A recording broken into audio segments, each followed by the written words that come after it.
2025 সালে Skytrax world airport সংস্থার বিচারে বেস্ট ইন্টারন্যাশনাল এয়ারপোর্ট কোনটা হয়েছে? মনে রাখবে চাঙ্গি ইন্টারন্যাশনাল এয়ারপোর্ট। এবং এই চাঙ্গি ইন্টারন্যাশনাল এয়ারপোর্ট কোথায় অবস্থিত?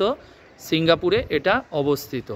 এবং মনে রাখবে এই এয়ারপোর্টটা এখনও পর্যন্ত সেরা এয়ারপোর্ট মোট কতবার হয়েছে? মনে রাখবে 13 বার সেরা এয়ারপোর্ট হিসাবে এদেরকে ঘোষণা করা হয়েছে।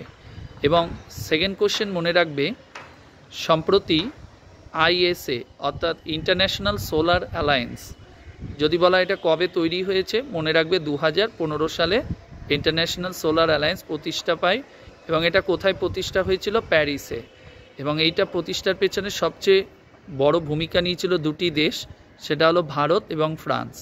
এবং এই অর্গানাইজেশনের সদর দপ্তর কোথায়? মনে রাখবে ভারতে গুরুগ্রামে এদের সদর দপ্তর। এবং যদি বলা হয় রিসেন্টলি এই অর্গানাইজেশনে অর্থাৎ ইন্টারন্যাশনাল সোলার অ্যালায়েন্সে আফ্রিকার একটি দেশ এখানে অংশগ্রহণ করেছে, সেই দেশটির নাম কি? মনে রাখবে মরিশাস। এরা হলো আফ্রিকার প্রথম দেশ যারা ইন্টারন্যাশনাল সোলার অ্যালায়েন্সে অংশগ্রহণ করেছে। এর আগেও যে দেশগুলো অংশগ্রহণ করেছিল কিছুদিন আগে সেটা হলো বাংলাদেশ, ভুটান এবং কিউবা। তার রিসেন্ট যদি বলা হয় কারা অংশগ্রহণ করেছে, তাহলে মনে রাখবে মরিশাস।